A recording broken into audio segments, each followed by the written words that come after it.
Welcome back to Cage Chat, where we're going to be reviewing UFC 237. Now, of course, we was in Rio de Janeiro, Brazil, where we had three Brazilian fighters trying to keep hold of their kingdom. Now, starting off, we're going to Alex Volkanovski versus Jose Aldo. Now, Alex Volkanovski, the Australian-born fighter, came into this fight and had a very comfortable win. He landed 4 times the amount of strikes as Jose Aldo did, and that is similar in terms of significant strikes as well. So Jose Aldo had a very bad night at the office. Now, he doesn't have many.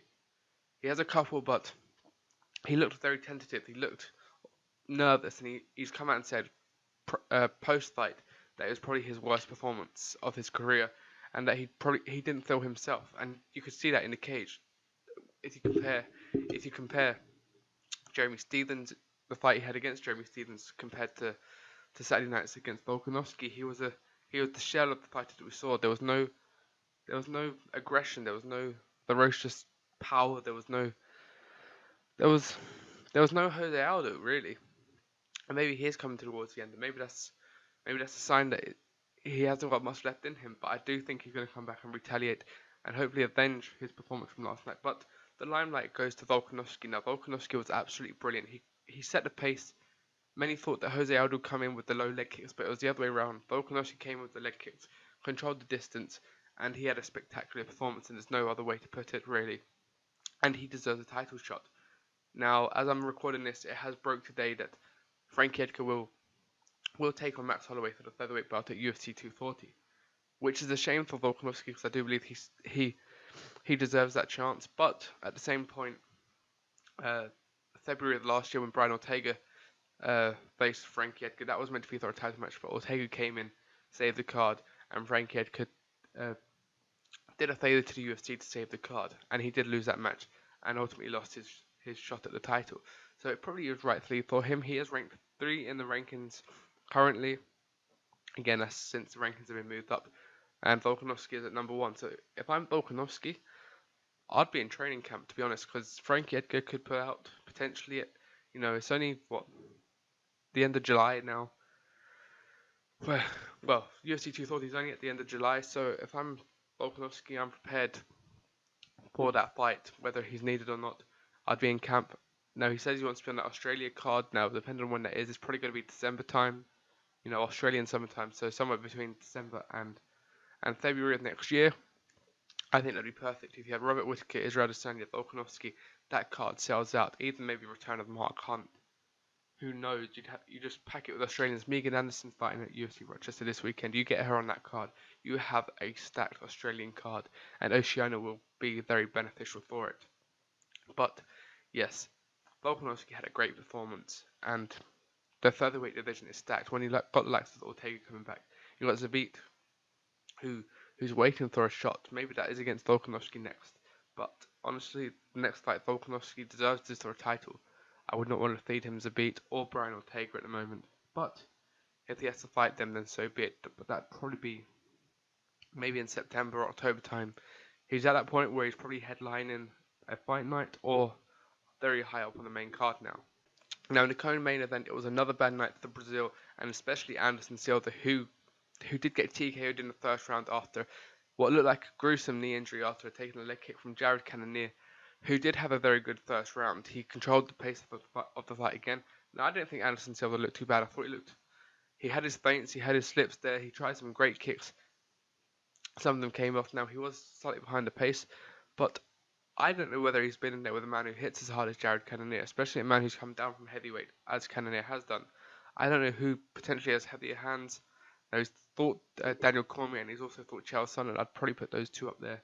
But I can't think of many times he's probably been hit harder than that. But he still looks fantastic. It's crazy to think he's 45 years old now, Anderson Silva.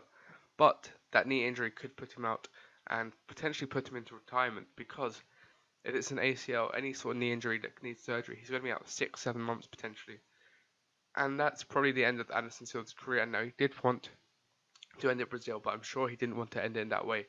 And I was pretty certain that one of these legends from Brazil would win and probably go out on a high horse and a high note as the curtain falls to their octagon career. But who knows? Let's see what Anderson Silva says. He's been very quiet. Obviously, He's in a lot of pain. He went straight home. He didn't go to the hospital, which is concerning, whether he knows the injury, because he did say he came in with the injury through training. Now, it depends on the severity of that injury, whether it was something like an ACL rupture or an MCL, cruciate ligament damage, a meniscus, who knows, but a knee injury is absolutely terrible, and for someone of Anderson Silva's age, is one you don't really come back from. Now, moving on to the main event, of course, we had Rose Namajunas coming in for her second title defense of the Straweight Championship up against Jessica Andrade, and Rose Namajunas put on a beautiful performance for 5 minutes, and now, unfortunately, she did lose the title after Jessica Andrade brutally slammed her into the octagon, knocking her out, and earning the UFC Straweight Championship, the 115-pound belt. After coming down from bantamweight, Andrade is now on a 4-fight win streak, and she is number 1. She is king of the strawweights, or queen of the strawweights, should we say. So yes, going back to round 1, Namajunas came out and fought a brilliant fight. She was controlling the pace. She was a lot quicker. She hurt Andrade inside the first minute, had her bleeding from the eye, but I think with her speed, there's not a lot of power behind those strikes, and Andrade will be able to weather the storm.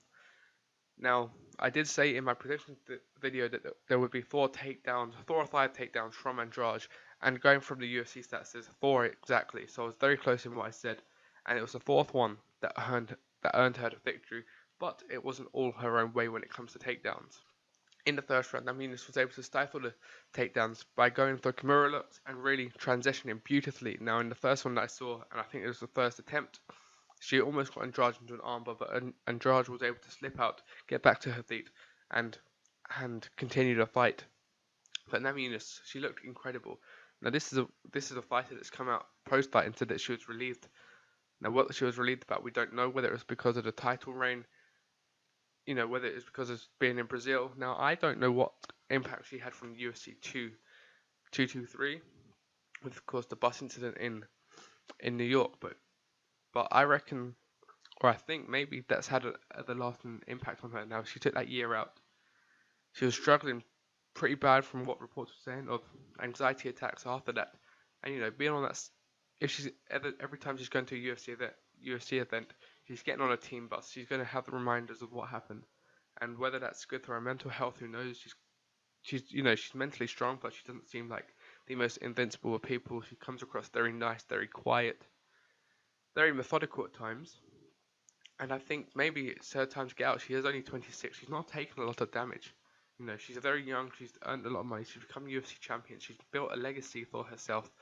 She had that almost rivalry it was a rivalry with Jacek, where she defeated her twice. Now maybe she wants to go in for the trilogy, make it a final, and then walk with into the sunset. Now I think she will fight again. I think she deserves to fight again. Whether it's for the title, I think that's going to be decided over the next 2-3 weeks, especially with Tatiana Suarez and Nina Ansaroth fighting very soon. That's going to be for the number 1 contendership, I think, and that's the winner of that fight is going to be fighting for the belt. But back to the fight. Now, it was a close fight. There was 110 strikes for Namajunas to only about 98, so there was only 12 strikes in difference for the 2 fighters. But of course, Namajunas got the most strikes, but of course that takedown ended the fight in a horrible fashion. It's not often you see someone get slammed to the mat. You can see someone take a punch and get KO'd, maybe a head kick even, but you don't really see someone get slammed to the point where they're knocked out, where they're not able to move, and it has the fight be called off. But I think Andrade, who I did predict would win this fight, she could be a force to be reckoned with. Now, whether, again, who she fights with, is Joanna, whether it's Tatiana Suarez or Nina, she has potentially got a very good reign in front of her. So yes, let me know your thoughts about UFC 237. What do you think of BJ Penn, of course, losing, and Little Nog also lost. So we've got, it wasn't a very good night for veterans. We had our big UFC veterans who have been in the game for 8, 9, 10 years even now, all losing. Are they come towards the end of their reigns, and is it time to move the mantelpiece onto someone like Jessica Andrade?